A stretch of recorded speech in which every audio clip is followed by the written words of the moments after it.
먼저 코로나 위기 가운데서 여러 제약을 가지시고 지금 아마 집회 금지를 당하고 계신 분들도 계실 테고 이동 제한을 받는 분들도 계실 테고 또 때로는 고립되어 있는 선교사님도 계실 텐데 그런 여러 제약을 받고 계시고 또 무엇보다도 불확실한 미래 가운데 염려를 가지고 선교지에서 섬기고 계신 우리 많은 선교사님들께 위로와 격려의 인사를 전합니다. 저는 지금 막 소개받은 침례신학대학교의 이현모 교수입니다. 여러분들을 비록 화상이지만 만나게 되고 서로 강의와 서로 교제할 수 있는 것을 감사드립니다. 바로 들어가도록 하죠. 코로나 사태에 대한 자세한 얘기는 하지 않겠습니다. 아마 여러분들이 이미 뉴스나 온갖 매스컴을 통해서 자세하게 알고 계실 줄 믿습니다. 1월 11일 날 우한에서 첫 번째 사망자가 발생하고 꼭 2달이 지난 3월 11일 날 WHO에서 글로벌 팬데믹을 선포했습니다. 그리고 오늘 6월 2일자에는 전 세계에서 코로나 확진자가 600만 명을 넘어섰고 사망자가 40만 명을 육박하고 있습니다. 20세기 후반부 이후로는 최대의 팬데믹 상황을 우리가 지금 경험을 하고 있는 중입니다. 2000년 교회 역사 가운데 돌아다 본다면은 이번에 우리가 겪고 있는 팬데믹 현상이 처음 있었던 일은 아닙니다. 상당히 여러 번 있었습니다. 이 팬데믹이 일어날 때마다 사실은 인류 역사 가운데 거대한 변화들이 일어나 있었습니다. 제가 자세하게 이 팬데믹의 역사를 살펴보지는 않겠지만 우리에게 커다란 영향을 주었던 몇 가지 사건만 한번 살펴보도록 하죠. 예수님이 돌아가시고 나서 한창 기독교가 핍박을 받고 있었던 AD 165년과 251년에 로마 제국 안에 아주 커다란 두 번의 팬데믹이 벌어지게 됩니다. 그래서 165년에 벌어졌던 이 팬데믹을 안토니우스 역병이라 그러는데 아마도 천연두였을 거라고 추측은 합니다. 군대 가운데서 시작이 되어서 로마 제국 전체로 퍼졌는데 이 당시 500만 명이 사망했다 그럽니다. 그 당시 로마 제국 인구의 거의 4분의 1이 사망을 했다 그럽니다. 물론 지금으로부터 거의 2000년 전, 1000년 전의 통계 숫자들을 얼마나 우리가 신뢰할 수 있느냐는 좀 퀘션이 있지만은 이 안토니우스 역병이 로마 제국에 엄청난 치명타를 줬던 건 사실인 것 같습니다. 그로부터 한 100년 정도 지난 뒤에 251년쯤에 또다시 키프리아누스 역병이라는 것이 로마 제국에서 일어납니다. 좀 과장된 총계에 의하면은 2,500만 명이 사망했다라고 보여집니다. 근데 이건 너무 좀 과장된 통계 같아 보이지만 만약에 2,500만 명이 그 당시 사망했다라면은 로마 제국 인구의 거의 절반 정도가 사망을 한 겁니다. 이 두 개의 큰 재앙이 일어나게 되면서부터 사실은 로마 제국이 치명적으로 기울어지기 시작합니다. 하지만 이 당시에 하나님이 특별한 일을 행하신 것 같아요. 로드니 스타크라는 사람의 기독교의 발흥이라는 책을 보면 이 당시 팬데믹 상황을 이렇게 얘기합니다. 의사들도 다 도망가 버렸고 그리고 병자들은 버려져 버렸고 심지어 사제들조차도 신전을 버리고 다 도망가 버렸다. 근데 이 가운데 아주 이상한 그룹이 하나 있는데 그리스도인들이다. 이 그리스도인들은 이 위기 가운데서 답을 알고 있는 뭔가 해답을 갖고 있는 사람들처럼 보였고 그리고 그들은 무엇보다도 이 시기에 가장 적절한 행동을 취했다라는 기록이 남아 있습니다. 사실은 오늘날 우리가 평가할 때 로마 제국 안에서 기독교가 소수의 힘으로 퍼졌지만 제국 사람들에게 신뢰를 얻은 두 번의 사건은 뭐였냐면 이 두 개의 역병이었습니다. 이 팬데믹 상황이었습니다. 이 팬데믹 상황을 지나면서부터 로마 제국에 있었던 모든 이교도 종교들을 뛰어넘는 기독교의 신뢰도와 그리고 특별한 모습들을 보여주면서부터 기독교가 사회적인 영향력을 가지게 됐다라고 평가를 합니다. 그 다음에 우리가 볼 만한 것은 14세기에 유럽을 휩쓸었던 흑사병입니다. 6천만 명의 사람들이 그 당시 사망했다고 합니다. 이 통계는 거의 비슷하게 맞는 것 같은데요. 전 세계 인구 가운데 대략 5명 중에 한 사람이 이 당시 사망을 해버립니다. 이 엄청난 팬데믹이 일어나면서부터 유럽 사회가 급격하게 변해버립니다. 주로 봉건제도와 농노제도에 의지했던 유럽 사회가 농노 숫자가 급격히 감소하게 되면서부터 중세 봉건 사회가 드디어 붕괴돼 버리기 시작합니다. 그리고 도시화와 봉건 제도가 붕괴된 자리를 대신 치고 들어온 게 도시화와 근대 자본주의가 드러나게 되고 결국 이 변화가 르네상스를 일으켰다라고 평가하기도 합니다. 가장 최근의 걸 한다 본다면 거의 100년 전에 여러분들 잘 아시는 스페인 독감이 전 세계 팬데믹을 일으켰습니다. 이 당시 5천만 명이 사망했다 그럽니다. 미국에서도 50만 명이 죽었고 한국에서는 이 당시 이것을 뭐라고 이름조차도 제대로 알지 못하면서도 한국에서도 14만 명이 사망하는 일들이 벌어지게 됐습니다. 20세기에 벌어진 일인데도 이 스페인 독감이 전 세계 인구의 50분의 1을 100명 중에 2사람이 사망하는 거대한 팬데믹을 일으켰습니다. 결국 이 스페인 독감, 이름이 스페인 독감이지만 스페인에서 생긴 것이 아닙니다. 유럽의 전선에서 벌어졌지만 스페인의 신문사에서 제일 처음 보도를 했기 때문에 스페인 독감이라는 불명예를 받게 됐는데 결국 이 스페인 독감으로 말미암아 1차 세계대전이 멈추는 거대한 변화가 일어납니다. 그뿐 아니라 미국에서는 노동인구가 감소하기 시작하자 그것을 대체하기 위해서 산업화가 일어나게 되고 결국 이때로부터 거꾸로 미국은 전 세계 글로벌 산업 패권 국가로 변하는 일들이 벌어지게 됩니다. 오늘날 이제 21세기에 우리가 겪고 있는 코비드-19라는 이 팬데믹 현상은 아마도 언제 종식이 될지는 모르지만 소극적으로 추측을 해도 대략 800만 정도의 환자가 생길 것 같고 많을 경우엔 1000만 가까운 환자가 생길 것 같습니다.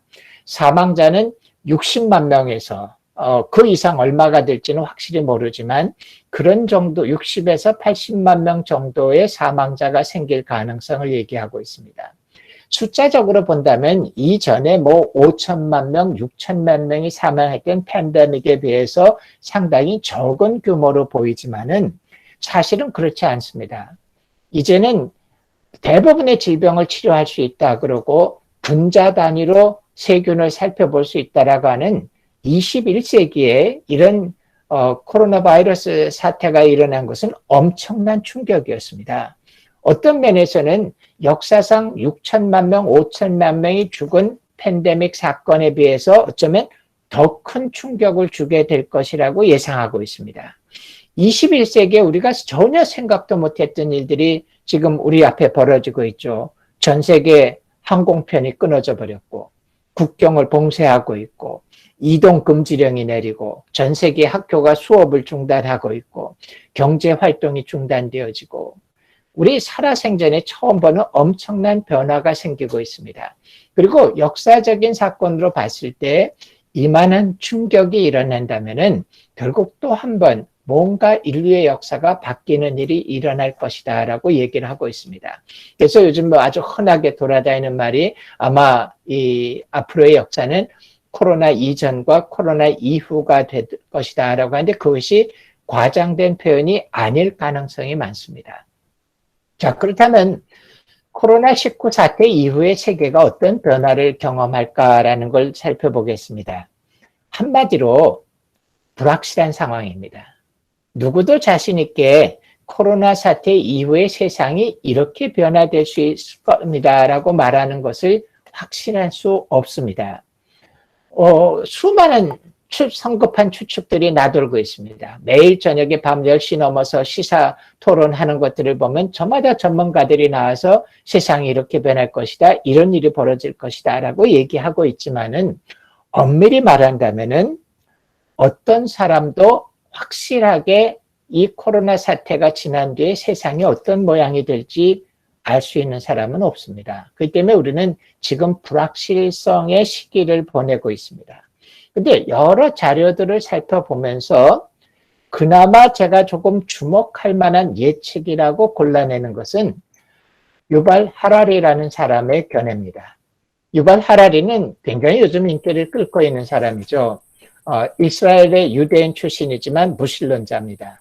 그리고 진화론자고 예루살렘 대학의 역사학 교수입니다. 하지만 전 세계적으로 유명한 그 호모데우스라든지 사피엔스라든지 이런 책들을 써서 전 세계적으로 유명해진 사람이죠. 1년 전쯤에 제가 외국에 가느라고 공항을 갔는데 외국의 공항의 책방에 그냥 전면 전체를 이 유발 하라리의 책으로 장식을 해놓은 걸 봤습니다. 그래서 유발 하라리는 오늘날 역사학자지만 거의 미래학자로 인정을 받고 있는 사람입니다. 제가 읽어본 다양한 코로나 사태 이후의 세상에 대해서 저는 유발 하라리의 견해가 가장 타당성이 있다라고 얘기를 합니다. 유발 하라리가 최근에 이런 글을 썼습니다. 코로나19 이후의 세계를 좌우할 두 가지 선택이 있다. 결국 그가 어느 쪽으로 갈 거라는 답을 하는 대신에 결국 세계는 다음에 두 가지 선택을 하게 될 것이다 라고 그렇게 얘기하고 있습니다. 첫 번째 선택은 뭐냐면은 세상이 중국과 같은 전제주의 방식으로 변하느냐 아니면 한국과 대만과 같은 시민 역량을 고양하는 전략을 가진 세상으로 변할 거냐, 이 둘 중에 한 가지 선택을 세상이 하게 될 거라고 얘기합니다. 유발 하라리가 특별하게 한국을 집어서 얘기한 것은 좀 주목할 만한 일입니다. 사실은 대만이 한국보다 이번에 더 선방을 했지만은 중국의 영향 때문에 대만을 잘 사람들이 언급을 못하죠. 그래서 이제 대만 다음에 한국을 언급하는데 유발 하라리가 아주 독특하게 집어서 한국과 같이 시민 역량을 고양하는 세상으로 변할 가능성 둘 중에 하나가 결정될 것이다 라고 얘기합니다. 그럼 중국과 같은 전제주의 방식으로 변한다라는 말은 어떤 의미를 가지고 있냐면 국가와 정부가 사람들을 밀착 감시하고 지침을 어긴 사람들을 처벌하는 일이 벌어지게 될 거라는 겁니다. 이게 이제 중국식 전제주의가 자리를 잡았을 때 사람들에게 미치게 되는 영향입니다. 국가는 항상 사람들을 감시해 왔습니다. 하지만 지금까지의 최고의 감시는 근접 감시를 했다라고 얘기했는데 이제는 세상이 변하면서 근접 감시를 넘어서는 밀착 감지의 시대가 될 것이다. 그리고 국가 권력이 아주 고도로 강화될 것이면서 바로 이런 감시 능력을 가진 감시 전체주의로 변할 것이다 라고 생각하는 겁니다. 그러면 실제로 오늘날 역사상 처음으로 기술을 사용해서 모든 사람을 거의 완벽하게 감시하는 것이 가능해져 버렸습니다. 그것이 참 문제입니다. 유비쿼트 센서라든지 강력한 알고리즘을 돌리기 시작하면서부터 개인의 비밀이 없습니다. 아마 선교사님들은 이 IT 쪽을 많이 이용하시니까 구글의 타임라인을 아실 겁니다. 한 1년 전쯤에 구글의 타임라인에서 제게 1년치 종합된 보고라는 걸 보내줬습니다. 제가 그것을 열어보고 아주 기절할 뻔했습니다. 지난 1년 동안에 제가 방문한 곳과 움직인 통로와 심지어 1년 동안에 제가 몇만 킬로를 움직였는지, 몇 개 도시를 방문했는지, 몇 개 나라를 갔는지, 어떤 식당을 방문했는지가 완벽하게 나타나 있는 걸 봤습니다. 아주 겁나는 세상입니다. 비밀이 없습니다. 또 중국과 같은 곳은 고도로 안면인식이 발달되어 가지고서는 옛날처럼 옛날에 디즈니랜드 가면은 손목에다가 띠를 채워주죠. 그래서 잠시 나갔다 갈 때 그 띠를 차고 있으면 다시 들어올 수 있습니다. 중국의 디즈니랜드는 요즘 띠를 없앤다 그럽니다. 왜냐하면 들어갈 때 안면 인식이 됐기 때문에 모든 사람들을 다 확인하고 있습니다. 또 모바일 앱들이 고도로 발달되고 있습니다. 요즘에 저희 학교도 온라인 수업을 하기 때문에 제가 이제 활동 범위가 좀 좁아졌는데 일주일마다 제가 움직인 곳을 지도에다가 그림을 그려서 앱이 저에게 보여줍니다. 당신 일주일 동안 몇 킬로를 움직였습니다. 당신 몇 군데를 방문했고 몇 군데를 스탑바이 했습니다. 세상에 비밀이 없습니다. 문제는 전 세계가 지금 구글 타임라인이라든지 모바일 앱을 통해서 확진자들의 움직이는 거리를 다 추적하고 있죠. 우리가 이해를 해줍니다. 지금 비상 상황이니까 어쨌든 전염병을 막아야 되니까 하면서 여러 국가가 일시적으로 이런 감시 지침을 쓰는 것을 사용하지만 진짜 문제는 이 위기가 끝난 뒤에도 뭔가 위기 상황을 빌미로 해서 계속해서 이런 감시 상황이 계속되어지게 될 거라는 겁니다. 그렇기 때문에 창의적 접근적에서 사역하는 선교사님들에게는 이런 식의 세상이 임하게 됐을 때 아주 치명적인 어려움을 당하게 될 것이라고 예상을 합니다. 그와 반대로 한국이나 대만과 같이 시민의 역량을 고양하는 전략을 받아들이는 세상이 된 때는 어떻게 될 것인가? 이건 정반대의 일이 벌어지게 됩니다. 결국 이런 사회는 뭐냐면 정확하고 신뢰할 수 있는 정보가 완전히 공개되면서부터 사람들이 스스로 판단해서 자발적으로 참여하게 됩니다. 즉 건강한 시민사회가 세상의 문제를 해결하는 대안으로 등장하게 된다는 겁니다. 이렇게 됐을 때는 개인의 책임감이 아주 강조되게 됩니다.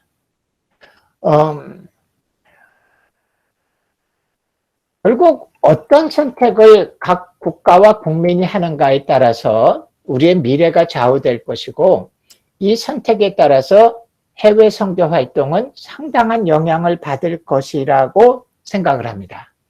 물론 어느 쪽도 100% 중국식의 전제주의를 가지도 않을 거고 100%의 시민사회 방식을 가지도 않고 혼합된 형태가 나타날 것이지만 어느 정도의 전제주의가 들어서고 어느 정도 시민의 역량을 강조하는 게 들어섰지만 문제는 두 요소 중에 어느 쪽이 더 강한 사회가 될 것인가에 따라서 선교활동은 치명적인 영향을 받게 될 겁니다. 두 번째로 유발 하라리가 주장하는 두 번째 선택은 뭐냐면 글로벌 분열 시대로 나가게 될 것이냐 글로벌 연대 시대로 가게 될 것이냐의 갈림길 가운데 우리가 서 있다는 겁니다. 글로벌 분열 시대로 가게 된다라면은 아마 이런 특징들이 나타나게 될 것입니다. 첫째로는 세계화가 폐조되고 민족주의적 고립이 강화될 것이라고 보입니다. 지난 20, 30년 동안은 전 세계가 소위 말하는 신자유주의 그리고 다자주의 세계 경제가 전 세계를 이끌어 왔습니다. 그래서 그 세계는 평평하다라는 책을 쓴 토마스 프리드만이라는 사람의 책이 있는데 제가 그 토마스 프리드만을 참 좋아하기 때문에 그 책이 나오자마자 아주 두꺼운 책을 며칠을 새서 봤는데 그 책은 세상은 앞으로 결국 세계화가 될 것이다. 신자유주의가 지배하게 될 것이다. 세계 경제가 다자주의로 묶어지게 될 것이다. 그러면서 그 당시엔 아주 새로운 용어였던 offshoring, reshoring 하는 이런 개념들이 세상을 지배할 거라 그랬는데 코로나 사태 이후에 글로벌 분열의 시대가 임하게 되면 갑자기 그 모든 조류들이 폐주해버리고 민족주의적 고립이 강화될 겁니다. 이렇게 되어진다면 어떤 현상이 겉으로 나타나냐 국가 간의 상호 음모론이 등장하게 될 것이고 자국 내에서는 우리가 옳다, 우리가 하는 것이 최고의 방식이다라는 자화자찬하는 형태의 정치 형태가 드러나게 될 것이라는 겁니다. 뭐 이거 제가 설명하지 않아도 요즘에 여러분 그냥 매번 저녁 뉴스 시간에 보고 있는 게 이런 모습이죠. 상호 음모론이라든지 또 자국을 자화자찬하는 그런 정치 형태가 나타날 것입니다. 처음에는 그것이 정치적 분열로 나타나지만 조만간 국제사회에서 경제적 분열을 초래하게 될 것이고 이어서 문화적, 선교적인 분열을 이끌어내게 될 겁니다. 이런 상황 가운데서 경제적인 분열이 정치적 분열 다음에 나타나면 집단 마비 현상을 일으킬 거라고 보여집니다. 대표적으로 미국과 중국의 관계라든지 또 유럽연합 하나가 합쳐졌었는데 유럽의 영향에 급격한 변화가 일어나게 될 것이고 그리고 중남미와 아프리카 지역에서 심각한 경제 위기가 등장하게 됩니다. 현재로서는 이 글로벌 분열의 시대 쪽으로 움직여가는 가능성이 아주 높습니다. 위험한 가능성입니다. 사실 지난 20년 안에도 우리가 이런 위기를 몇 번 겪었습니다. 2008년의 금융위기라든지 2014년에 주로 아프리카를 중심으로 한 에볼라 위기 등등이 있었는데, 이때는 미국이 전 세계적인 리더십을 발휘하면서 극복을 했습니다. 근데 문제는 오늘날 가장 이런 글로벌 분열 시대에 위험한 건 뭐냐? 미국이 옛날과 같은 글로벌 리더십을 발휘할 수 없게 됐다는 겁니다. 결국은 오히려 미국이 이제는 위기를 극복해주는 세계적인 리더십을 발휘하는 게 아니라 패권주의 형태를 취하면서부터 세상의 글로벌 분열 시대를 되려 가속화시키는 일을 벌일 위험성을 솔직하게 가지고 있습니다. 근데 만약에 글로벌 연대 시대로 갈 수 있게 된다면 어떤 일이 벌어질까? 이때는 상당히 좋은 현상들이 나타납니다. 서로가 위기 가운데서 배운 경험을 공유하게 되고 정보를 공유하게 되고 겸손하게 상호 조언을 구하는 일들이 벌어지게 될 겁니다. 요즘에 조금 그런 모습도 있죠. 한국을 옛날에 뭐 별로 그렇게 대단하게 인정하지 않았던 나라들이 상당히 폴라이트한 표현으로 한국 정부에게 정보 공유를 요청하거나 경험을 공유하는 일들이 벌어지게 있습니다. 만약에 이런 것들이 세상의 주류를 움직이게 된다면 패권주의 형태의 정치나 경제 구조가 아주 빠르게 약화될 겁니다. 만약에 이런 것이 일어나면 제일 좋을 때는 글로벌 행동 계획이 나오게 될 것이고 국가 간의 위기를 넘어서기 위해서 공조와 연대가 가능하게 될 겁니다. 이렇게 되면 경제도 아주 빨리 회복되어질 것이고 수많은 사회적 변화들에 대해서도 대응할 능력을 키우게 됩니다. 그래서 경제와 문화, 선교 등에 대해서 우리가 염려하고 있는 불안정하고 부정적인 많은 요소들이 사라질 것이라고 예측을 하게 됩니다. 다만 현재로 봐서는 미국이 트럼프 대통령의 리더십 하에 있는 한은 글로벌 연대 시대 쪽으로 움직여 가도 미국은 계속 고립주의를 지향할 것으로 보여주고 있습니다. 물론 미국 대통령 선거가 이제 얼마 안 남았지만 상당 기간 동안은 미국은 고립주의를 지향할 것이다. 자, 이제 문제는 뭐냐면은 이것을 기억하세요. 우리 모두가 실험자고 동시에 실험 대상입니다. 중국식의 감시 전체주의로 갈 거냐, 한국식의 시민사회 역량 쪽으로 가게 될 거냐, 글로벌 분열의 시대로 가게 될 거냐, 글로벌 연대의 시대로 가게 될 거냐가 우리가 구경꾼이 아니라 우리의 손 안에 놓여 있다라는 것을 정해야 됩니다. 결국 우리 모두가 실험자고 실험 대상자입니다. 손 놓고 있을 일이 아니라 우리가 목소리를 높이고 그리고 방향을 설정하는 일에 적극 참여해야 됩니다. 물론 마땅히 모든 국가는 글로벌 분열의 시대로 가서는 안 됩니다. 당연히 연대의 시대로 가야만 될 것입니다. 하지만 지금 전 세계 분위기는 우리가 기대하는 것처럼 연대를 지향하고 있지는 않습니다. 분열을 지향하고 있습니다. 그래서 앞으로의 시대가 어떻게 될 거냐를 정확하게 예측하는 것은 솔직히 참 어려운 난감한 일입니다. 제가 농담처럼 이런 얘기를 합니다. 내가 그것을 정확히 맞출 수 있다면 학교 앞에다 돗자리를 깔고 앉아있을 거다. 그러나 제가 아주 감히 평가를 해본다라면은 개인적으로는 한동안의 혼란 뒤에는 부정적인 방향으로 다 갈 것 같습니다. 그래서 중국식의 감시 전제주의가 힘을 얻게 될 것이고 글로벌 분열 시대 쪽을 향해서 빠르게 움직여 갈 겁니다. 하지만 궁극적으로는 그런 혼란 시기를 겪은 다음에 영원히 그런 것이 지속되기보다는 다시 반대쪽으로 반작용이 움직여 와서 결국 시민의 역량을 중심으로 하고 글로벌 연대를 하는 쪽으로 다시 돌아올 거라고 생각을 합니다. 그렇지만 확실한 것은 한동안은 아무도 예측하지 못할 불확실한 시기를 보내게 될 겁니다. 그리고 제 예측은 단기적으로는 부정적인 쪽으로 다음 주에 가지만 장기적으로는 결국 돌아오게 될 것이다 라고 보지만 이 기간이 얼마나 걸릴지는 솔직하게 잘 알 수 없습니다. 바라기는 팬데믹 상황이 종료되고 나서 2년에서 3년 안에 긍정적인 방향으로 전 세계의 흐름이 돌아선다면 최선의 시나리오고, 그렇지 않으면 이 불안정의 시기가 생각보다 오래 갈 수도 있습니다. 이 불안정의 시기가 오래 갈수록 우리는 선교의 불이익을 많이 보게 될 겁니다. 그렇기 때문에 앞으로는 우리가 아주 장기적인 계획을 세우기는 어렵지만은 현재 변화들을 보면서 선교 정책을 그때그때 빠르게 조율하는 일이 필요하게 될 것입니다. 근데 조금 확실한 변화들을 말씀드려 볼게요. 정치, 경제, 사회 전 세계적인 구조의 변화는 함부로 말하기가 참 어려운 수많은 변수를 가지고 있지만 사회 문화적인 조금 작은 단위의 변화는 거의 확실한 것들이 몇 가지 나타납니다. 그렇기 때문에 이거는 선교사님들이 변화의 시나리오 가운데 집어넣어서 예측을 하셔야 됩니다. 첫째는 사회의 디지털화가 아주 빠르게 가속될 것이다. 디지털화란 건 대표적으로 이런 겁니다. 비대면 업무라든지 재택근무, 화상회의, 온라인 쇼핑, 원격 교육의 활성화 이런 겁니다.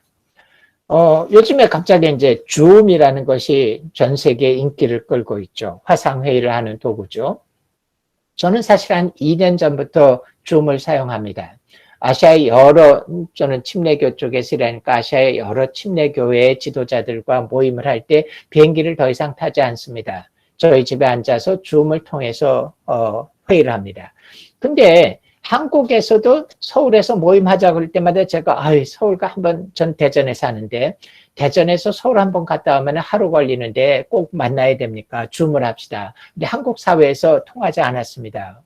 그래도 모여야지 일이 되지. 그 전화 같은 거 놓고서는 일이 되겠느냐? 올라와라. 항상 이랬었습니다. 근데 한국 사회가 지난 서너 달 만에 변해버렸습니다. 이제는 모든 사람이 나서서 줌이 있는데 왜 꼭 모여야 되느냐라는 겁니다. 아마 앞으로는 줌이라는 게 특별한 경우에 여러분 지금 이제 구글 미트를 통해서 이 모임 하는데 구글 미트라든지 또 뭐 구글 팀스라 여러 가지 도구들이 있는데 이제는 굳이 모여야 되느냐라는 소리가 아마 새로운 노말이 될 겁니다.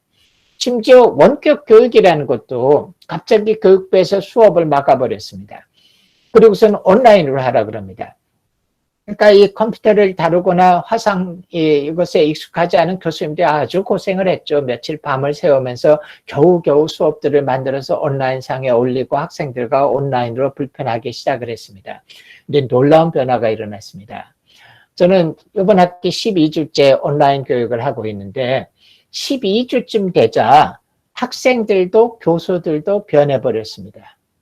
이게 더 편한데요? 이런 소리들 하게 됩니다. 학생들도 처음엔 온라인 교육이 불편하다, 뭐가 어렵다, 불평하다가 거꾸로 이제는 그냥 앞으로도 온라인으로 공부를 하는 게 더 효과적일 것 같습니다. 교수님하고도 더 친밀하게 대화할 수도 있고 내가 수업에 집중하는 면에도 훨씬 더 좋습니다. 한국에서는 대학의 모든 교육 중에서 온라인으로 할 수 있는 것이 25%를 넘으면 안 된다라고 법으로 되어 있습니다. 근데 지금 대학마다 갑자기 석 달 만에 나온 소리가 뭐냐? 왜 그런 원시적인 방법을 쓰느냐? 왜 25%로 제한을 하느냐? 아마 이 코로나 사태가 끝나고 다음 학기에 다시 대면 수업이 회복된다고 해도 많은 대학에서는 의외로 이제는 학생과 교수들에게 선택의 자유를 줄 것 같습니다. 당신이 얼굴을 맞대고 교육을 시킬 건지 온라인으로 할 건지 선택하십시오. 세상이 이렇게 빨리 변할 겁니다. 또 다른 하나는 4차 산업혁명이 가속화될 겁니다. 아마 역사가 지난 다음에 스페인 독감이 지나자 미국이 산업화를 이루어서 산업 패권 국가가 됐다라고 평가하는 식으로 아마 얼마 지나면 이것은 확실하게 이렇게 평가할 겁니다. 코로나19 사태가 일어난 이후로 4차 산업혁명이 엄청난 가속도를 가지고 세계를 지배하게 됐다라고 얘기할 겁니다. 4차 산업혁명이란 건 빅데이터와 사물 인터넷, 인공지능 세 가지를 중심으로 이루어지는 건데요. 이미 세상이 빨리 변해버렸습니다. 1년 전에 제가 인도네시아에 가서 두 개의 침례교 신학교에서 강의를 하게 됐는데 제가 가기 전에 그 학교에다가 질문을 해봤습니다. 어떤 제목의 강의를 하면 좋은지 주제를 당신들이 보내주십시오. 근데 두 학교가 의논하지 않았다는데 똑같이 저에게 요청한 첫 번째 요구사항이 뭐냐?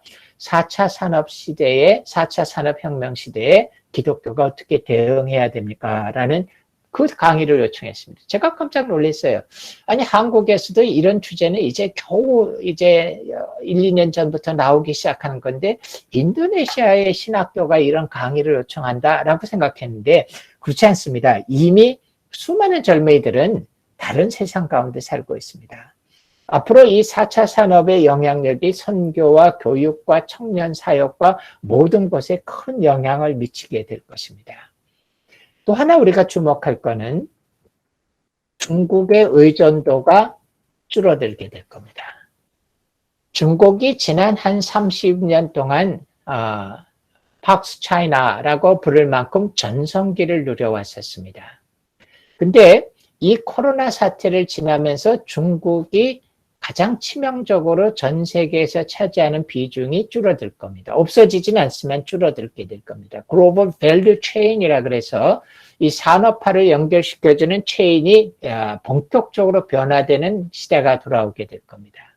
또 다른 하나의 변화는 G2, 지금까지는 G2가 세상을 지배했죠. 미국과 중국입니다. 근데 이 G2로 대변되는 국제 리더십이 새로운 평가를 받게 될 겁니다. 근데 이 가운데 아쉬운 거는 유엔의 힘과 기능이 아주 약화될 겁니다. 그나마 반기문 씨가 유엔 사무총장을 하던 시기까지만 해도 유엔이 상당한 목소리를 냈었습니다. 근데 이번에 이 팬데믹을 겪으면서 치명적인 거를 유엔이 당했습니다. 사실은 이 국제적인 불안정한 상황 가운데 유엔이 거의 아무 기능을 하지 못해 버렸습니다. 그렇기 때문에 이 사태가 지나고 나면은 가장 어려움을 겪은 것은 유엔의 역할이 약화될 거고 그에 따라서 국제적인 불안정이 더 커질 위험성을 가지고 있습니다. 자, 그러면 좀 불확실한 변화도 있고 확실한 변화도 있다면 이게 선교에는 어떤 영향을 미치게 될 건가? 예, 부정적인 방향으로 움직여가는 한동안의 시기 가운데는 선교가 굉장히 제약을 받게 될 겁니다. 입국의 문제, 비자 취득하는 문제, 체류의 문제, 이동의 문제, 현지에서 현지인들과 만나서 집회를 하는 문제, 접촉의 문제, 모든 면에서 한동안 제약을 받겠지만 제가 크게 본다라면은 위기 상황이 어느 정도 안정된 뒤에서 1, 2년 정도의 시간이 지났을 때 전반적인 선교 상황에는 큰 변화가 있지는 않을 것이라고 예측을 합니다. 아마 생각보다 빠르게 탄성을 가지고 선교 상황은 회복되어질 가능성이 많습니다. 오히려 제가 주목하는 것은 뭐냐면은 현재 전 세계의 선교 상황이 보이지 않게 아주 빠르게 변화되고 있습니다. 근데 현재 잠재적으로 이 좀 표면에 드러나기보다는 물 밑에서 일어나고 있는 선교의 어떤 변화가 특정 영역에서는 아주 가속도를 얻어서 선교 트렌드의 변화를 더 크게 바꾸게 될 것이라고 보여지게 됩니다. 그래서 장기적인 선교에 미치는 영향은 직접적으로 지금 당장 부딪히게 될 입국이 어렵다, 뭐 체류가 어렵다 이것보다는 커다랗게 앞으로 우리가 1, 20년 안에 일어나겠다라고 예측했던 변화가 더 빠른 속도로 가속화되면서 일어나기 때문에 이런 위기 상황 가운데서 지금 일어나는 거대한 이 잠재적인 선교 트렌드의 변화를 더 주목해야 되는 계기가 돼야지만 된다라고 생각을 합니다. 이 문제가 조금 이제 약간 트리키한데 제가 이것을 좀 더 자세히 설명을 해보겠습니다. 우선 단기적인 상황 동안의 변화, 이건 불안정기 동안입니다. 이건 부정적인 쪽으로 전 세계가 움직이는 거죠. 분열의 시대 쪽으로 가거나 감시 전체주의가 힘을 얻게 되는 시기입니다. 언제까지 불안정한 것이 될지 모르지만 제가 보기엔 최선의 시나리오는 이 팬데믹이 종식되고 나서 대략 1년에서 2년 정도 안에 이 불안정기가 끝나기를 바랍니다. 그렇게 되면 아주 제일 좋은 시나리오라고 봅니다. 첫 번째는 합법적 신분을 가지지 않은 선교사들은 체류가 어려워지게 될 것이다. 예, 이것 좀 대비해야 됩니다. 현실적으로. 두 번째, 개교회가 선교에 직접 참여하는 것들은 한동안 크게 위축될 겁니다. 선교 여행을 간다든지 또 방문해서 직접적으로 어떤 사역을 이룬다라든지 이건 상당히 크게 위축될 겁니다. 그 대신에 비대면 사역의 비중이 커지게 될 겁니다. 특별히 비대면 중에서도 예배, 교육, 특별히 신학교육, 그리고 펠로우십 이런 영역에서는 비대면 사역의 비중이 커지게 될 것이다. 그리고 이거 좀 상당한 기간 동안 생각을 하셔야 돼요. 저희 학교에서도 처음에는 온라인 교육을 2주만 하면은 대면 수업을 할 거다라고 3월 초에 예상했다가 그것이 4주가 되고 8주가 되고 12주가 되고 한 학기 전체로 결정하게 됩니다. 선교지에서도 너무 조급하게 이번 달만 지나면 다음 달만 지나면보다 상당히 생각보다 좀 긴 기간 동안에 비대면 사역의 비중을 늘리는 것은 어쩔 수 없을 거라고 보고 생각하셔야 됩니다. 하지만 긍정적인 변화도 있습니다. 이거 기회를 잡으셔야 돼요. 위기 상황이 지나면은 갑자기 한동안 수용성이 급속히 커지게 됩니다. 아마 선교학을 잘 공부하신 선교사님들은 이 말을 잘 이용하실 텐데 도널드 맥가브런이 수용성이라는 개념을 개발해냈죠. 복음을 전했을 때 사람들이 그 복음을 받아들이는 정도를 수용성이라고 얘기합니다. 수용성이 크면 복음을 아주 빨리 받아들이고 수용성이 적으면 사람들이 복음을 잘 안 받아들이게 되죠. 그 전까지는 수용성이란 건 개인의 문제다라고 생각했었는데 도널드 맥가버런이 나와서 가장 큰 공로를 이룬 게 뭐냐? 수용성이 집단성을 가진다. 어떤 지역이나 어떤 종족이나 어떤 국가가 집단적인 수용성이 있다는 겁니다. 그래서 수용성이 높은 지역이나 높은 종족, 높은 국가는 복음을 전했을 때 쉽게 기독교화가 이루어지고 수용성이 아주 낮은 나라는 기독교가 들어가도 고전을 한다는 겁니다. 그럼 왜 수용성이 크고 작냐? 그건 사실 맥가브란도 얘기하기를 하나님의 섭니다. 하지만 인간적인 요소도 있습니다. 여러 요소가 있는데 뭐 문화의 변화 속도에 비례한다 뭐 여러 가지가 있는데 그중에 중요한 게 뭐냐면 재난에 가까운 급속한 사회 변화가 일어나면 수용성이 갑자기 높아집니다. 지진이 일어난다든지 혹은 화산이 폭발한다든지 또 쓰나미가 일어난다든지 수많은 인명피해를 당하는 그런 위기들 그리고 혁명이 일어난다든지 그리고 지금 같은 팬데믹이 일어난다든지 이런 일에서 위기 상황이 지나가고 나면은 급속도로 수용성이 갑자기 커집니다. 그렇기 때문에 대부분의 경험이 많은 선교단체나 교회들은 재난이 일어났을 땐 초기에는 뭐 다른 선택이 없습니다. 구호 활동을 해야 돼요. 하지만 실제적인 위기 대응을 위한 구호는 사실은 2주 정도만 유효합니다. 2주가 지나면 이미 그 위기 대응을 위한 구호 활동은 끝나요. 하지만 기억하실 건 그로부터 대략 6개월 정도 기간 안에 수용성이 높아지는 시기가 있습니다. 급속히 수용성이 높아지면 이 시기가 끝나면 빨리 없어집니다. 그렇기 때문에 선교사들의 경험이 많은 곳일수록 수용성이 급격히 올라가는 시기 가운데 이 기회를 붙잡아야 됩니다. 한 2년 전, 작년인가요? 중국의 파렌 지역, 대만의 파렌에서 지진이 있었죠. 그때 제가 대만에 있었습니다. 그래서 지진이 일어나고 그 다음날 제가 중국 대만 침례교 총회를 찾아가서 이 상황을 어떻게 할 거냐 함께 의논을 하게 됐습니다. 근데 의외로 대만 침례교가 아주 잘했습니다. 그들이 경험이 많았기 때문에 초기 구호 활동에 대해서 매뉴얼대로 아주 체계적으로 이미 벌써 24시간 만에 일들을 시작했습니다. 그래서 제가 그 총회 전도를 담당하는 분에게 이런 권면을 해드렸습니다. 자, 당신들이 구호 활동에 집중하고 있고 그리스도인들이 이 시기에 아주 좋은 빛과 소금 역할을 한 거 참 좋은데 이제부터 이 구호 활동이 어느 정도 끝나는 시기부터 당신들이 가장 집중할 건 파렌 지역을 집중적으로 전도하십시오.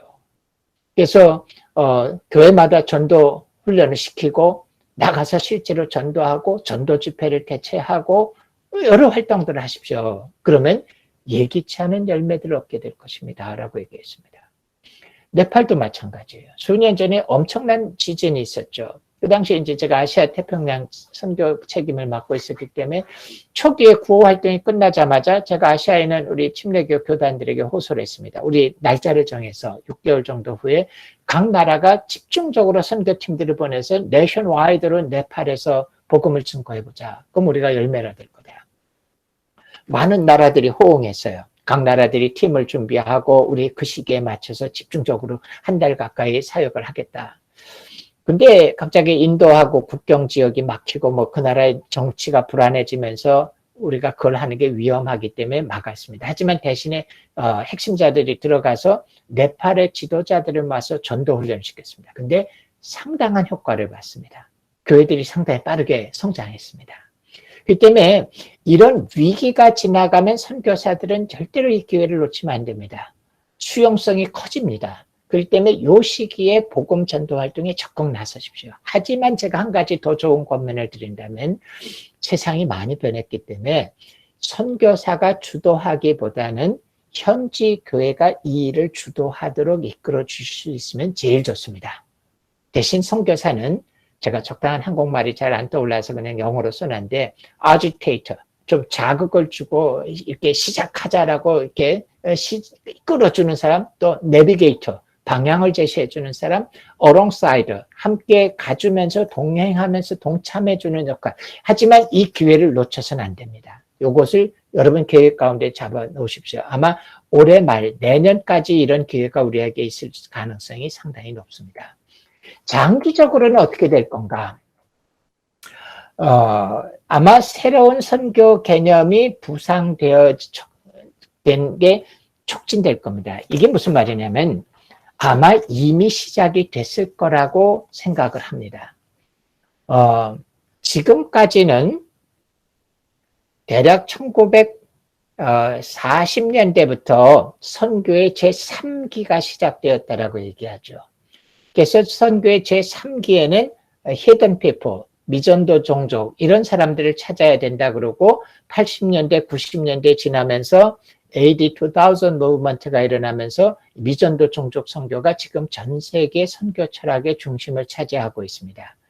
근데 어쩌면 이미 선교의 3기가 서서히 끝나가고 있고 4기가 시작되었을지 모른다는 생각을 합니다. 조금 위험한 예측이지만 저는 미전도 종족 선교 개념이 지금처럼 선교 철학의 중심을 차지하는 시기는 짧으면 10년, 길어도 15년 이내에 거의 끝날 거라고 생각합니다. 10에서 15년 이내에 미전도 종족이 없어지진 않습니다. 하지만 미전도 종족 선교 개념이 지금처럼 선교 운동의 중심을 차지하는 것은 거의 종료될 가능성이 있습니다. 이전부터 제가 2030년에서 35년경에는 이미 미전도 종족 선교의 개념이 지나갈 거라고 보았는데 한 가지 느끼는 것은 이번에 코로나 사태로 인해서 이 기간이 생각보다 훨씬 빨리 줄어들 가능성이 있습니다. 그러면은 이 3기가 지나고 제4기가 들어간다면 새로운 선교 개념이 부상하게 될 겁니다. 뭐 미전도 종족 선교가 어느 정도 종료되면서 주님이 그냥 그 시기에 맞춰서 재림해 주시면 정말 감사한 일이지만 주님의 재림이 그때 이루어지지 않는다면 선교 활동은 계속되어질 것이고 우리는 선교의 또 새로운 개념들을 붙잡아야만 될 겁니다. 그것이 아마 선교의 제4기라고 표현하게 되겠죠. 최근에 이제 그 YWAM 소속이었던 론 베이미라는 분이 제4의 선교 물결이라는 책을 출간했습니다. 제가 기대를 가지고 그 책을 읽어봤는데 사실은 조금 실망했습니다. 론 베이미가 주장하는 네 번째 선교의 물결은 제가 기대했던 것보다는 좀 작은 개념으로 현재의 운동에서 조금 강조점이 변하는 정도를 얘기했는데 제가 생각하기에는 그거보다는 훨씬 더 커다란 추세의 변화가 일어날 것이라고 생각합니다. 그리고 이 변화가 이미 시작이 어느 정도 되고 있는데 코로나 사태가 지나면서 엄청난 가속도를 갖게 될 가능성을 생각합니다. 그럼 어떻게 될 거냐? 정확히 말하기 어렵습니다. 랄프 윈터 박사님이 돌아가시기 전에 약간의 예측을 했지만 그게 벌써 오래전 얘기가 돼버렸죠. 제 개인적으로는 선교의 개념이 종교 대 종교가 될 가능성을 생각해 봅니다. 종교 대 종교. 또 선교의 개념이 generation to generation이 될 가능성도 생각합니다. 이게 무슨 말이냐면 우리가 중국의 복음화를 위해서 거의 4,000명 가까운 선교사들이 중국에 들어가서 엄청난 노고를 해왔었습니다. 하지만 일부에서는 이런 얘기를 해요. 우리나라 10대들의 복음화 비율이 중국보다 더 낮은 것 같다.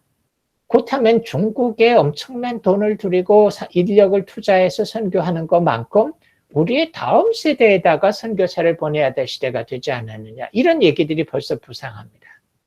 또 하나는 전 세계 글로벌 마이그레이션, 이 국경을 넘어서 다니는 사람들의 숫자가 상상을 초월합니다. 수억 단위의 사람들이 움직이기 시작합니다. 그저 이제는 선교의 개념에서 글로벌 마이그레이션이라는 것이 중심 개념으로 등장할 가능성. 또 하나는 난민 선교입니다. 난공불락이라고 여겼던 이슬람이 뚫고 들어갈 구멍을 난민 선교가 갑자기 만들어주기 시작했습니다.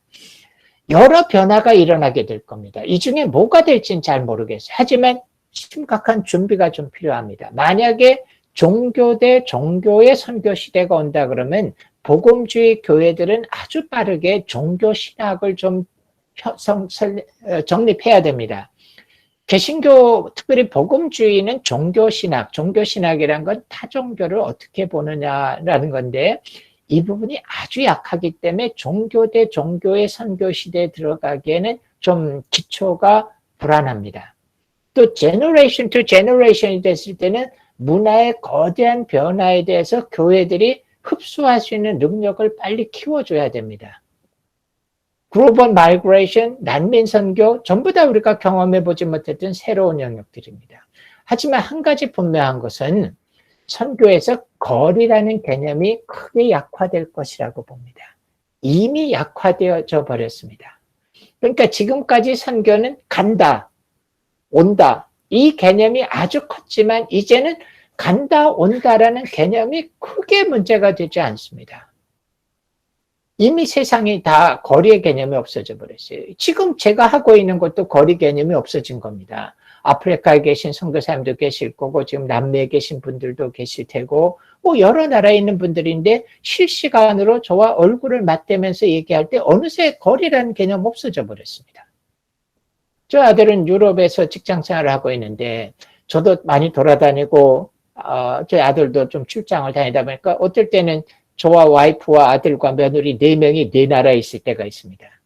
하지만 거리의 개념 없습니다. 언제든지 우리는 페이스타임을 통하든지 카카오톡을 통해서 매일 아침 똑같이 만나서 얘기하고 마치 같이 식탁에서 밥 먹는 것처럼 대화하고 있고 우리 아파트 앞집 사람보다 더 가까이 그 먼 거리에 있지만 생활하고 공유합니다.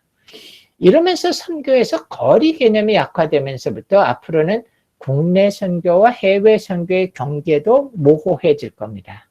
이미 미국의 남침례교에서는 국내 선교부와 해외 선교부를 통합하는 방향으로 움직여가고 있습니다. 그리고 계속해 본다면 이걸 좀 준비해야 됩니다. 왜냐면은 선교 지도자들은 최소한 10년을 내다보는 전략적 대응을 해야 됩니다. 한 사람의 젊은이가 있는데 이 젊은이가 하나님으로부터 선교의 소명을 받았다라고 생각해 보십시오. 이 젊은이가 다행히도 신학을 한 사람이면 좋은데 신학도 하지 않았고 아직은 사역자의 준비가 완전히 안 됐는데 소명을 받았다. 그가 신학을 공부하고 또 목회 경험을 좀 쌓고 선교사 훈련을 받고 들어가서 언어를 배우고 문화와 터전을 잡고 그리고 본격적인 사역을 시작할 정도면 최소 10년이 걸려버립니다. 근데 10년 앞을 내다보고 변화를 예측해야 되는데 그 예측을 못하고 있으면 어떤 일이 벌어지느냐? 이 젊은이가 순수하게 꿈을 받아서 소명을 받아서 준비해서 사역을 시작할 때가 되는데 어느새 자기가 불필요한 존재가 되어져 버립니다. 이러면 선교의 실패입니다. 그렇기 때문에 선교 지도자들은 항상 10년 이상의 세대를 내다보면서 어떻게 대응해야 되는가를 심각하게 고민하셔야만 됩니다. 자, 그러면 이런 변화의 미래를 볼 때 우리가 어떤 준비를 하면 좋을 것인가 몇 가지 제안을 해보겠습니다. 첫 번째는 앞으로 갈수록 협력 선교의 중요성이 크게 부상할 겁니다. 요즘 전 세계 선교의 화두는 두 가지 단어입니다. collaboration and networking입니다. 협력과 네트워킹. collaboration, 이 협력이라는 말은 함께 일을 하는 겁니다. 그리고 네트워킹이라는 건 하나님의 자원을 공유하는 것을 의미합니다. 이 두 개가 화두라고 제가 말씀드렸는데 1988년에 데이빗 바렛이라는 사람이 유명한 책을 쓰죠. 700 Plans to Evangelize the World. 세계를 복음화시키기 위한 700개의 계획이라는 책을 씁니다. 좀 이렇게 도표가 복잡하고 그런 책이지만 정말 예언자적인 책입니다. 데이빗 바렛이 이런 말을 해요. 전 세계의 교회는 이미 세계를 충분히 복음화시킬 만한 자원과 경험을 갖고 있다. 근데 자기가 감히 예언하는데 현재 모든 계획, 세계 복음화 계획은 다 실패할 거다. 두 가지 이유입니다. 하나는 뭐냐면 하나님의 자원이 중복되어 있다는 거예요. 있는 데는 너무 많고 없는 데는 너무 없어요. 두 번째는 뭐냐? 기독교인들이 어리석은 경쟁을 하고 있다. 이 중복과 경쟁이라는 문제를 해결하지 않으면 세계 복음화의 성취는 불가능하다. 하지만 이 두 문제만 해결한다면 세계 복음화가 가능하다. 그래서 사실 데이빗 바렛의 이 예언 때문에 시작되어진 것이 AD 2000년 운동입니다. 그리고 AD 2000년 운동이라는 것은 몇 년에 한 번씩 GCOE라는 걸 모이죠. Global Consultation on World Evangelization에서 GCOE라는 모임을 하는데 GCOE를 가보시면 여러분 뜻밖의 걸 발견해요. 새로운 전략을 짜거나 새로운 강의를 듣는 거 아닙니다. 16개 트랙이 있어서 각 트랙에서 그 일을 다양한 이제 종족 입양 운동이다 뭐 그런 사역을 하는 사람들끼리 모여서 함께 어떻게 자기들의 선교의 자원과 능력을 공유할 수 있는가를 그냥 모여서 의논하는 겁니다. 하지만 GCOE가 세상을 변화시켰습니다. 그 때문에 오늘날은 전략을 평가할 때 어떤 선교 전략이든지 콜라보레이션과 네트워킹을 향해서 움직여가는 건 좋은 전략이고 반대쪽으로 움직여가는 건 이 시대의 미련한 전략이라고 얘기합니다. 또 하나, 선교사가 더 이상 독립적으로 개척자로서 역할을 감당하던 시대는 퇴조할 겁니다. 현지 교단과 함께 사역하는 동역자 역할로 변화되어야 됩니다. 그리고 상대의 부족한 영역을 상호 지원하는 역할이 선교사의 주된 역할로 변화될 가능성이 있습니다. 사실 그동안 선교사들은 선교지에서 현지 교회들보다 위에 있었습니다. 그래서 그들이 계획하고 그들이 결정하고 그들이 밀어붙이는 겁니다. 근데 세상이 변했다라는 걸 아셔야 됩니다.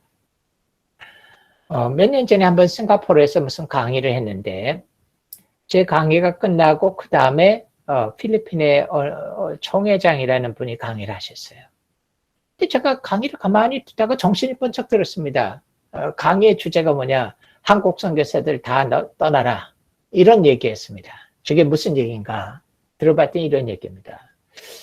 한국 선교사들이 우리나라에 와서 사역을 하고 도와준 거 정말 고맙다. 근데 이제 필리핀 안에 건강한 우리의 집내 교단들이 형성이 다 돼 있는데 왜 선교사들이 따로 일하느냐?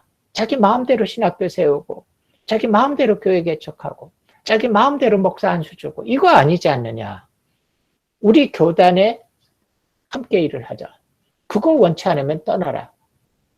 제가 할 말이 없었어요. 물론 이제 하고 싶은 말이 많기야 하죠. 첫째는 그 교단들이 갈라져 있어서 우리가 도대체 누구를 하라는 거냐. 또 다른 말로는 현지인 지도자들이 성숙하다면야 왜 동력을 안 하겠느냐. 근데 현지인 지도자들이 성숙하지 않으면 우리 선교사들을 죽이는 건데 어떻게 하느냐. 근데 실제로 지금 선교지에 이제 기독교 교단이 전혀 없는 나라들은 거의 없습니다. 근데 이 교단들이 아주 빠르게 성장하고 있습니다. 작년 1월 달에 말레이시아의 말라카에서 아시아의 침례교, 아시아 태평양 쪽의 침례교 사람들을 모아서 포럼을 했는데 제가 선교분과 모임을 인도하면서 이런 얘기를 했어요. 내 경험상에 역사상 처음으로 유럽과 미국에서 강사가 오지 않고 아시아와 태평양 사람들만으로 이런 큰 학술 세미나를 혹은 이런 대회를 치르는 건 역사상 처음인 것 같다. 실제로 그렇습니다. 이제 웬만한 나라에 미국에서 유학하고 온 자원들도 곳곳에 있고 유럽에서 학위를 받아온 사람들도 있고 점차 자원들이 많아집니다. 때문에 교회들은 이제는 선교사들은 더 이상 독자적인 개척자 역할이 아니라 현지 교단과 함께 사역해야 됩니다. 그렇지 않으면 쫓겨납니다. 앞으로 감시 전체주의적인 성향은 어쨌든 지금보다 강화될 게 분명합니다. 그 가운데 살아남으려면 현지 교단의 동역자로서 여러분 일을 하셔야 됩니다. 그리고 현지 교회와 동역할 때 우리가 동역자가 된다라고 했을 때는 선교사의 기능을 좀 더 심각하게 생각하셔야 돼요. 일부 지역에서는 단순한 교회 개척이나 낮은 수준의 제자 훈련은 선교사가 손을 놔야 될지도 모르겠습니다. 물론 교회 개척이 선교사의 궁극적인 목표다. 이건 변하지 않습니다. 하지만 누가 교회를 개척할 거냐는 시대에 따라서 변합니다. 그 때문에 선교사들이 직접 개척하느냐 코치가 되어야 되냐의 방향을 잘 찾으셔야 됩니다. 물론 협력이 쉽지 않습니다. 혼자 일하는 게 제일 편해요. 그래서 제 염려는 뭐냐, 이 방향에 동조하지 못하는 선교 전략은 퇴조하거나 비효율적인 사역이 될 텐데 제일 염려는 한국 선교입니다. 한국 선교는 협력을 못합니다. 한마디로 독불장군식의 선교를 합니다. 그 때문에 이 부분에 긴급한 대응과 변화가 절실합니다. 물론 협력이 어려워요. 그렇기 때문에 지혜가 필요합니다. 제가 언제 복음주의 신학회에서 발표한 논문에서 그런 얘기를 했어요. 협력은 4단계가 있다. 처음부터 무조건 들어가는 건 아니다. 신뢰가 형성되는 만큼 협력이 되는데 그렇다고 해서 아무것도 하지 말라는 게 아니다. 결국 단계를 거쳐가면서 좀 궁극적인 온전한 협력까지 가는 일을 당장 시작해야 됩니다. 그렇기 때문에 더 이상 협력 선교가 그저 구호가 아니라 선교사의 살고 죽는 문제라고 할 만큼 중요한 주제로 되어야 될 것 같습니다. 두 번째는 선교의 통전성이 확대될 것 같습니다. 요즘에 이제 통전적 선교라는 것이 상당히 유행어가 돼 있죠. 선교 신학에서는 이미 선교의 통전성에 대해서는 구태의연한 개념이 되어 있습니다. 하지만 신학이 현장에 미친 데는 시간차가 좀 있어요. 하지만 선교 신학의 변화가 성장 사역에 절대적인 영향을 미치게 되고 있습니다. 복음주의 내에서도 선교의 통전성은 아주 지금 빠르게 확산되고 있는데 코로나 사태가 지난 이후에는 선교의 통전성 확대가 심각한 가속도를 얻게 될 겁니다. 코로나 사태가 지나고 난 뒤에 상당수 국가에서 극심한 경제난이 일어날 거고 산업의 붕괴가 일어날 거고 빈부 차이가 극대화될 것이고 또 취약계층이 집단 위기를 당할 것 같고 그리고 인종 갈등이 더 커지게 될 것이고 사회, 경제, 문화적인 위기가 커지게 될 겁니다. 이 상황 가운데서 선교는 필수적으로, 필연적으로 통전성이 확대되어질 겁니다. 단지 위기 가운데 있는 사람들을 구호해주는 구호활동 정도의 확대가 아니라 선교의 통전성이라는 개념 자체에 커다란 변화가 일어나야 됩니다. 그건 신학자들의 발걸음과 또 하나 뭐냐, 실제로 선교의 통전성을 지지해주는 지역교회 목회자들에 달려 있습니다. 지역교회 목회자들이 선교의 통전성에 대해서 동의하지 못하고 이해해주지 못하면 선교지에서는 심각한 절름발이 현상이 일어날 가능성이 있습니다. 물론 이런 통전성이 확대되어질수록 선교사들은 혼돈 가운데 빠지게 됩니다. 선교사의 사명과 선교의 통전성 간에 혼동이 일어날 가능성이 많습니다. 도대체 내가 해야 될 일은 뭘까? 물론 저는 이 선교 신학적인 이해가 필요한 문제인데, 교회의 선교라는 개념, 교회의 선교라는 건 하나님이 교회에 맡겨준 사명입니다. 그렇지만 교회가 또다시 선교사에게 위임해준 사명은 교회의 선교와 동일하지 않다라고 봅니다. 지금 이 시간에 그걸 다 강의할 수는 없지만은 이런 문제에 대해서 체계적인 교육이 이루어지면서 선교사들이 선교의 통전성과 그 가운데서 선교사의 사명에 대해서 분명한 이해가 따라와야지만 변하는 시대 가운데 생존이 가능할 것 같습니다. 4차 산업의 혁명이 선교에 크게 영향을 미치게 될 겁니다. 이거 활용하셔야 됩니다. 아까 얘기했죠. 줌의 위력이죠. 앞으로 선교 행정, 선교 정보의 교환, 사역의 공조, 이런 것들은 줌이나 지금 하고 있는 구글 미트 같은 방법을 사용해서 거리의 개념이 없어지는 사역이 빠르게 일어나게 될 겁니다. 또 다이렉트 브로드캐스팅 시스템이 중요한 사역의 수단이 될 겁니다. 직접 방송 시스템이에요. 여러분 오늘의 교회에서 잘하고 계신 거죠. CGN TV죠. CGN TV가 전 세계를 커버할 수 있습니다. 근데 아직도 이런 사역의 한계는 언어의 장벽이죠. 근데 이 언어의 장벽이 어느 정도 넘어설 가능성이 커지고 있습니다. 구글 번역기 대단합니다. 저는 사실 외국에서 가끔 논문 발표를 하는데 저는 미련할 정도로 논문을 외국서 발표할 때 한국말로 씁니다. 그리고서는 A4로 한 15지 이렇게 쓴 다음에 그걸 앉아서 번역을 합니다. 그래서 발표를 해요. 한 일주일 번역한 데 걸립니다. 요즘은 하루 만에 끝냅니다. 제가 한국말로 번역을 하나 쓴 다음에 구글 번역기에 돌립니다.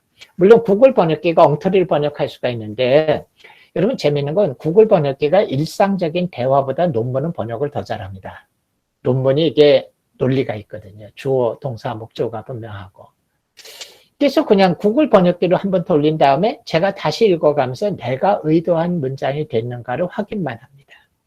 이것을 응용한다라면 이제는 우리가 한국에 앉아서 신학교육이나 사람들을 성경을 가르치는 내용을 동시로 더빙을 해주는 건 어려운 일이지만 거의 동시에 자막을 붙여서 다양한 나라의 말로 자막을 붙여서 넘겨주는 것은 대략 하루 정도. 에머전시한 경우에는 1시간 정도의 시차만 있으면 충분히 한국에서 모든 자료들을 현지에다가 넘겨줄 수 있습니다. 이미 사람들은 SNS 소셜 네트워크와 가상 공간에 살고 있습니다. 그렇기 때문에 우리가 가상 공간을 가야 돼요. 거기서 만나야 됩니다. 우리가 가상 공간을 이용하지 않으면 세상이 먼저 선점하고 부정적으로 합니다. 우리가 좋은 가상 소셜 네트워크 서비스와 가상 공간의 좋은 모델을 쓰고 공급수단을 공유해야 됩니다. 이미 대부분의 젊은이들은 실제 세상보다 하루에 더 많은 시간을 가상 공간에서 살고 있습니다. 만약에 제너레이션 투 제너레이션 선교가 일어난다고 한다면 대부분의 사역이 어쩌면 가상 공간에서 이루어질지도 모릅니다. 그것을 거부하시면 안 됩니다. 되려 들어가서 긍정적으로 만들어 놓으셔야 됩니다. 신학교육의 얘기를 하죠. 신학교육을 마지막으로 말씀드릴 텐데 선교와 신학교육은 불가불의 관계입니다. 저는 이렇게도 얘기해요. 선교의 꽃이 신학교육이다. 그래서 선교사에게 핵심은 신학교육과 연계가 되는데 결국 앞으로 가장 큰 변화가 일어날 영역이 신학교육인 것 같습니다. 언어의 장벽이 어느 정도 극복되고 4차 산업의 혁명이 일어난다면 신학교육이 지금처럼 localized 된 것이 아니라 internationalized, 더 좋다면 globalization이 될 거라고 보여집니다. 이미 전 세계에서 제일 큰 대학이 뭡니까? MOOC라는 거죠. Mass Online Open Course라는 건데 이제는 우리가 각 나라마다 신학교 세우고 신학교 교수 세우고 뭐 분교를 세우고 그렇게 안 해도 될 것 같아요. CMOOC라는 걸 우리가 만들면 될 것 같습니다. Christian Mass Open 온라인 코스를 만들어서 이것을 제공해 주되 언어의 장벽만 넘어가면 돼요. 이번에 여러분들이 비대면 이 교육을 하는 걸 보고 제가 깜짝 놀랐어요. 제가 1년 전에 어느 방송하고 인터뷰를 하면서 선교사의 연장 교육을 왜 한국에 와서 하느냐. 테드 형식의 15분에서 20분짜리 짤막한 각 주제별의 강의를 수백 개 만들어 놓은 다음에 서로 연합해서 성도사들에게 커리큘럼을 짜줘서 1년 차에는 뭐를 듣고 2년 차에는 몇십 개를 언제 듣고 그래서 그것을 들어야지만 그 다음에 사역이 가능하다. 이렇게 해서 현장에서 계속 교육을 시키자라고 했는데 이미 여러분들이 하고 계신 걸 보고 제가 깜짝 놀랐습니다.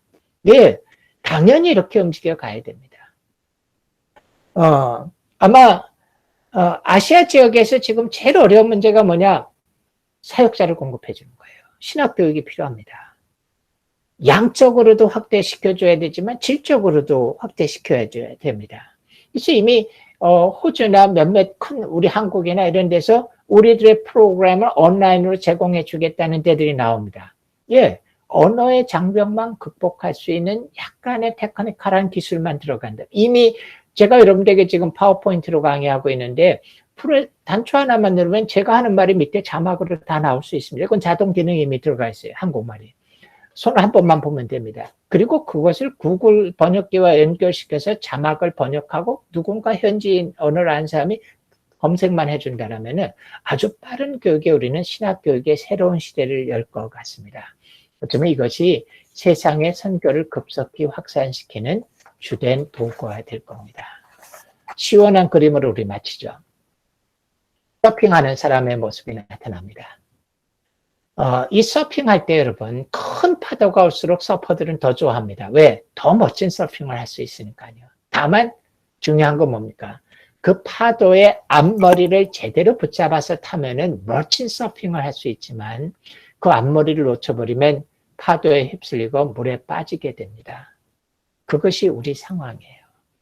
이 변화는 일어납니다. 그리고 변화는 당연한 겁니다. 문제는 그 변화를 우리가 미리 내다보고 그 앞머리를 제대로 붙잡을 수만 있다면 우리는 멋진 변화를 이룰 수 있는데 그 앞머리를 붙잡는 것을 한순간 놓쳐버리면 어느새 파도에 휘말리고 물속에 빠지게 됩니다. 여러분들이 이런 준비를 하시고 코로나 사태 이후에 더 멋진 사역의 열매들을 맺게 되시기를 바랍니다. 감사합니다.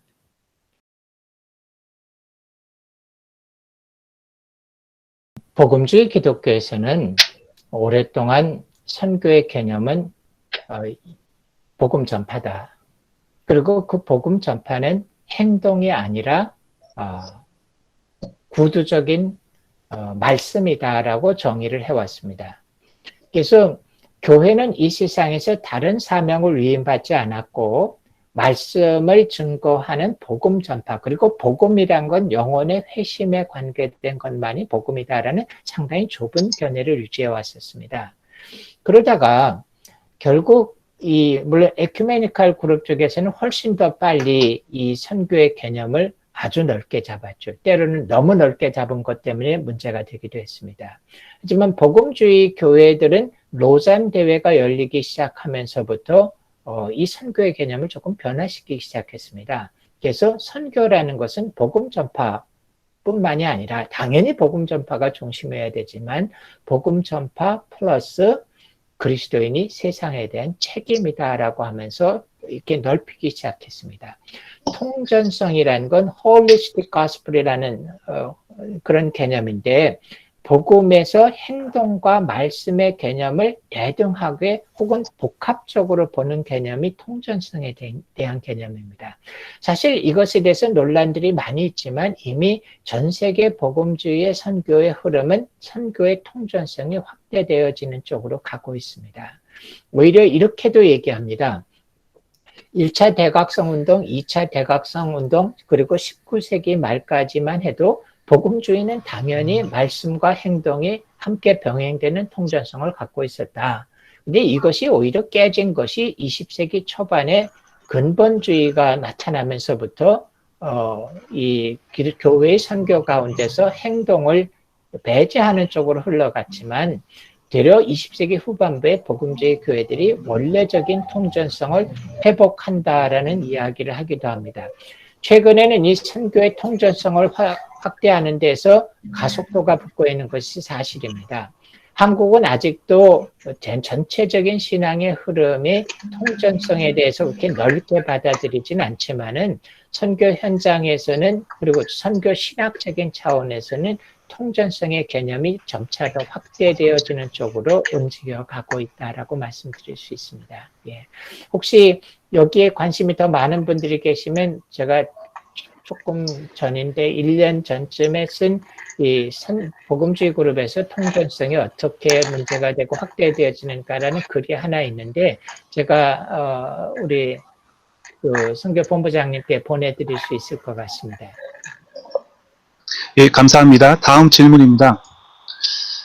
콜라보레이션과 네트워킹은 좋은 말씀입니다만 한국 교회가 선교에 있어서 과연 상호 협조할 수 있는 준비가 되어 있는지 의문스럽습니다. 개교회의 업적을 내세우는 교회들이 자기 교회의 이름이 드러나지 않는 협력과 익명성을 받아들일 수 있을지 모르겠습니다. 이를 위해 선교학자들과 선교단체들이 어떤 역할을 해야 한다고 생각하십니까? 지금 사실 가장 아픈 문제를 지적해 주셨어요. 한국교회의 약점입니다. 하지만 이것이 우리의 약점이기 때문에 어쩔 수 없다가 아니라 어떤 방법을 쓰든 극복을 해야 됩니다. 근데 이 콜라보레이션과 네트워킹이라고 그냥 제가 협력이라는 단어를 뭉뚱그려 놨지만은 대략 그 안에 적어도 대여섯 개의 다른 협력의 영역들이 있다라고 봅니다. 조금 오래됐지만 거의 한 10년 됐을 거예요. 제가 한번 복음주의 선교신학회에서 이런 협력의 문제에 대해서 글을 발표한 적이 있었는데 우선 한 지역에서 선교사, 한국 선교사와 한국 선교사끼리의 협력의 방안도 있고 또 두 번째는 물론 이제 교단이 다른 선교사들이 협력하는 겁니다. 제가 우리 침례교단의 선교 훈련을 책임 맡고 있는데 저는 훈련 과정 중에서 아주 분명히 이렇게 얘기합니다. 교회 개척할 때 침례교회가 아닌 다른 교파의 분이라도 복음이 분명하다면 협력해서 교회 세우십시오. 그럼 그분들이 항상 그럼 교파 이름 어떻게 짓습니까? 교파가 뭐 그리 중요합니까? 하나님의 교회라고 세우십시오. 그렇게 하는데 한국 선교사들끼리 협력도 있고 현지에 그 해당되는 교단의 현지 교단과 선교사가 협력하는 것도 있고 국제단체와 한국 선교사들의 협력의 방안도 있고 한국에서 교회와 선교단체의 협력의 방안도 있고 여러 영역들이 있습니다. 우리는 모든 영역에서 협력을 향해서 움직이는 변화가 좀 일어나야 됩니다. 물론 개교회들이 업적을 내세우고 과시하기 위해서 그렇게 하는 것이 현재까지의 추세였습니다. 하지만 이거는 변해야 됩니다. 다행인 것은 우리나라의 목회자들이 생각보다 나이가 젊어지고 있습니다. 그건 아주 좋은 현상이에요. 그렇기 때문에 지금 젊은 목회자들 가운데서는 이런 협력의 가능성이 훨씬 더 커졌습니다. 누군가가 깃발을 드시고 선교단체와 선교사님들이 그리고 꼭 한국 교회를 들이대지 않더라도 같은 선교사끼리 현지의 교단과 또 교회들과의 협력의 범위를 선교사님들이 넓혀가시면서 이것을 이해시켜야만 됩니다. 이미 전 세계적으로 엄청난 협력들이 이루어지고 있습니다. 그렇기 때문에 우리가 더 이상 독불장군식의 나 혼자만의 사역을 지향해야 되고 내가 드러나지 않더라도 좀 더 넓은 네트워크에서 사역하는 것이 필요합니다. 그리고 특별히 자원을 공유하는 것 중요합니다. 그래서 어떨 때 보면은 신학교도 때로는 선교사들의 게스트하우스도 여러 시설들을 교파마다 다 따로따로 만들어야 된다고 생각하는데 그렇지 않습니다. 제가 아프리카에 가서 아주 재밌는 모델을 봤어요. 꽤 큰 중간 사이즈의 도시였는데 교회 건물이 하나 있습니다. 근데 4개에서 5개 교단이 교회 건물을 같이 씁니다. 그래서 아침 8시에는 장로교가 예배드리고 10시에는 순복음교회가 예배드리고 12시에는 침례교가 예배드리고 오후 2시에는 감리교가 예배. 근데 아무 갈등을 하지 않으면서 교회 건물을 공유하는 걸 봤습니다. 저는 어느 곳에 가든지 우리 교단 선교사들에게도 그런 얘기를 합니다. 우리가 가지고 있는 자원이 있으면 기꺼이 나눠라. 그거 하나님의 자원이지 우리 거라고 하지 말아라. 여러 시설들을 중복 투자할 필요도 없다. 신학교도 어떨 땐 같이 운영하면서 교파적인 특색이 있는 부분을 따로 나눠서 하든지 뭔가 가능한 한 협력과 네트워킹 쪽으로 움직여 가야지만 살아나는 거다. 반대쪽으로 움직이면 결국은 한국 선교는 단명할 가능성이 있습니다. 때문에 어려운 과제란 거 인정하지만 여러분들이 그 협력을 하셔야 됩니다. 그리고 협력도 아까 제가 신뢰성에 따라서 단계를 높여가야 된다고 했는데 처음에 선교사들끼리 협력할 때도 무조건 공유한다. 그거 불가능하죠. 그렇기 때문에 처음에는 서로가 현지 교단과도 정보를 교류하면서 서로가 무슨 일을 하는지 아는 단계도 있고 조금 더 들어가면은 어떤 한 영역의 일들만 같이 하고 나머지는 따로 하는 단계가 있고 더 발전한다면 서로 책임을 나눠서 영역을 나눠서 책임을 공유하는 그런 나누어서 맡는 것도 있고 그런 신뢰의 과정을 거쳐서 최종적으로 풀 코퍼레이션에 들어가는 단계까지 지혜롭게 가셔야 됩니다. 하지만 이 방향성만은 타협할 수 없는 것 같습니다. 협력적으로 가셔야 합니다.